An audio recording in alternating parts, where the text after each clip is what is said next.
সন্তান জন্ম নেওয়ার পরপর কি করণীয়? আরবি মাসের হিসাব রাখা কি প্রত্যেক মুসলমানের জন্য জরুরি? এক প্রজাতির ফল গাছে ভিন্ন প্রজাতির ফলের কলম করে ফলানো প্রকৃতি বিরুদ্ধ এবং শরীয়ত বিরুদ্ধ কিনা? আর বিলম্ব না করে চলুন আপনাদের প্রশ্নের উত্তর দেওয়ার পালায়। এরপরে মানসুরুল হাসিব আপনি জানতে চেয়েছেন, আরবি মাসের হিসাব রাখা কি প্রত্যেক মুসলমানের জন্য জরুরি? দেখুন, আরবি মাসের হিসাব সংরক্ষণ করা প্রত্যেক মুসলমানের জন্য আবশ্যক নয়, বরং মুসলমানদের মধ্যে কিছু লোক যদি সেই হিসাব সংরক্ষণ করেন তাহলে বাকিদের তরফ থেকে আদায় হয়ে যাবে। আর যদি মুসলমানদের কোনো সমাজে কেউই আরবি মাসের কোনো হিসাব সংরক্ষণ না করেন তাহলে সেক্ষেত্রে সকলেই গুনাহগার হিসাবে বিবেচিত হবেন। এরপরে আবার আপনি লিখেছেন, সন্তান জন্ম নেওয়ার পরপর কি করণীয়? জন্ম নেওয়ার পরপর তার কানে আজান একমত দেওয়ার বিষয়ে হাদিস বর্ণিত হয়েছে। হাদিসের সনদগুলোকে দায়ীফ বা দুর্বল বলা হলেও সবগুলোকে অ্যানালাইসিস করে ফজিলতের ক্ষেত্রে, আমলের ক্ষেত্রে গ্রহণযোগ্য বলে অনেক ওলামায়ে মন্তব্য করেছেন। সৌদি ইবনে বাজ রাহিমাহুল্লাহ এটিকে করা যাবে বা করা যেতে পারে হাদিসগুলোকে বিশ্লেষণ করে তিনিও মত দিয়েছেন।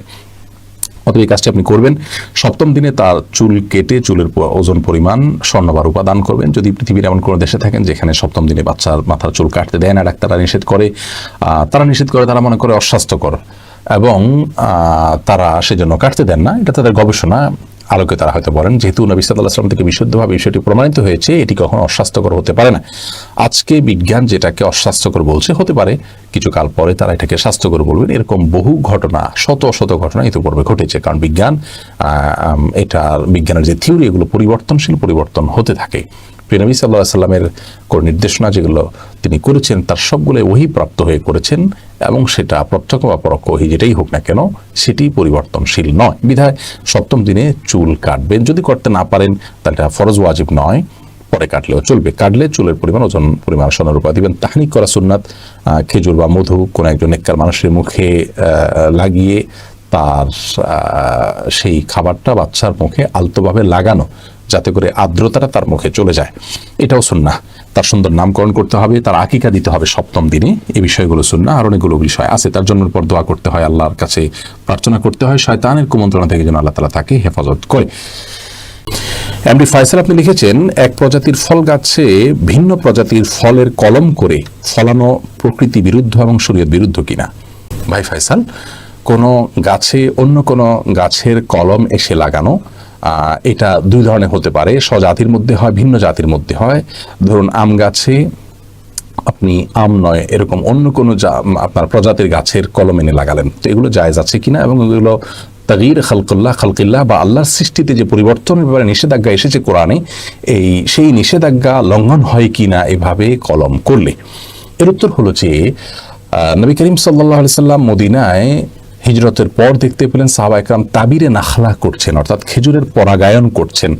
অর্থাৎ পুরুষ জাতের যে খেজুর গাছ, সেই খেজুর গাছ থেকে আপনার রেণু নিয়ে নারী জাতের খেজুর গাছে তারা স্থাপন করছেন এবং এর মাধ্যমে খেজুর উৎপাদন করে থাকেন। নবী সাল্লাল্লাহু আলাইহি সাল্লাম তখন বলেছেন, এটা করে কি লাভ? সাহাবা একরাম এটা ছেড়ে দিয়েছেন, পরের বছর খেজুর হয়নি। নবী সাল্লাল্লাহু আলাইহি সাল্লাম তখন বললেন তাদেরকে, আনতুম আ'লামু বিউমুরি দুনিয়াকুম, তোমাদের দুনিয়ার বিষয়ে তোমরা আমার চাইতে ভালো জানো, অতএব তোমরা যেটাকে অভিজ্ঞতা দ্বারায় তোমাদের মনে হবে যে এটি করা উচিত এবং অভিজ্ঞতা দ্বারা তোমরা বুঝবে এটা কল্যাণকর, সেটা করবে।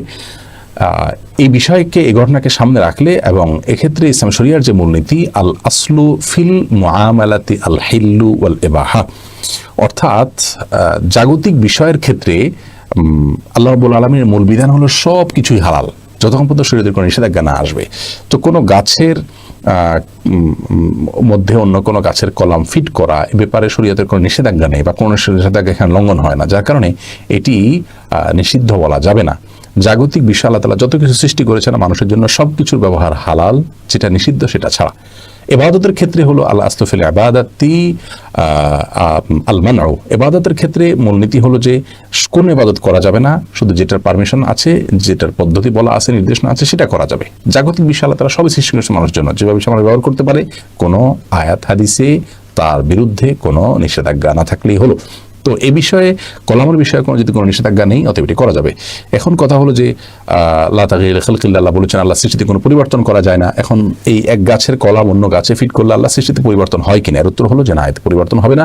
এই আয়াতে যে পরিবর্তনের কথা বলা হয়েছে সেটি মূলত মানুষ এবং প্রাণীর মধ্যে, গাছের মধ্যে প্রাণ থাকলেও সেটাকে প্রাণী বলা হয় না।